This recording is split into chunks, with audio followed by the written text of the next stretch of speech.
Hi, fifth graders. I know that you have been working super hard on your opinion papers this week, and we're going to talk about the last thing that we have to do in order to make sure that our papers have all of the information in them that we need to have, and that is the conclusion. So we're going to talk about our conclusions today. So what I want you to do is open up your opinion notebook.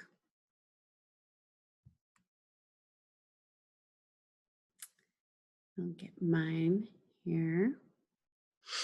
All right, so we're opening up our opinion notebook, and you're going to go to where it says conclusion.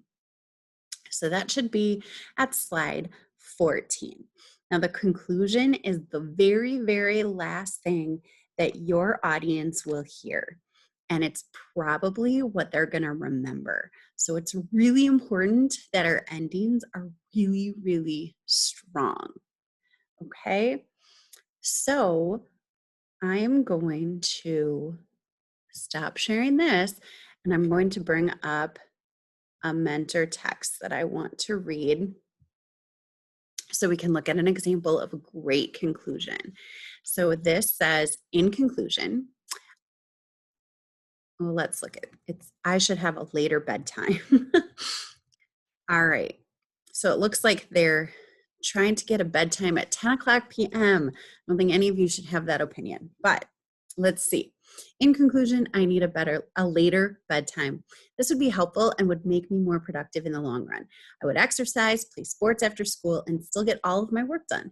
It is actually easier to concentrate when you feel healthy and are not rushed. I would also get an hour or two to watch an educational program, just like taking an extra school class every day. Overall, I would go to sleep at 10 o'clock p.m. as a smarter and healthier kid. Please change my bedtime. Now, there are 3 things that need to be in your conclusion, and that is a transition into the conclusion. In conclusion, it could be something else like, as you can see, in conclusion, in summary, things like that. And a call to action. That is what it is that you want. Change my bedtime. Okay. What do you want the person you're talking to do? Change my bedtime. Who is this author talking to? His parents. So, in conclusion, change my bedtime, and a restatement of opinion, which is I need a later bedtime. So, when I stop sharing this, I'm going to go back to mine. All right. So your transition is very short. It's something like, in conclusion, or as you can see, something like that. And then it's a call to action, and that is what you want them to do. So if you're asking mom and dad to give you more,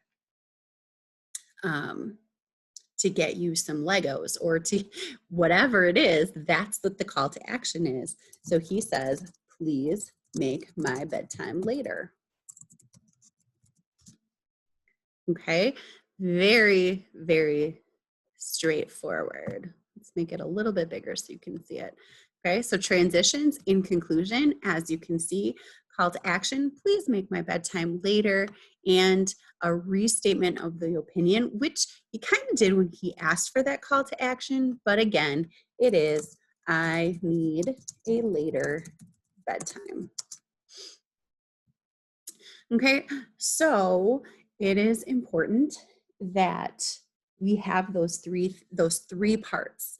Okay, a transition that shows your reader that you have come to the end of your paper, a call to action that tells your reader exactly what it is that they need to do, and some restatement of your opinion, what it is that you want to do. A lot of times that call to action and restating the opinion sound very much the same.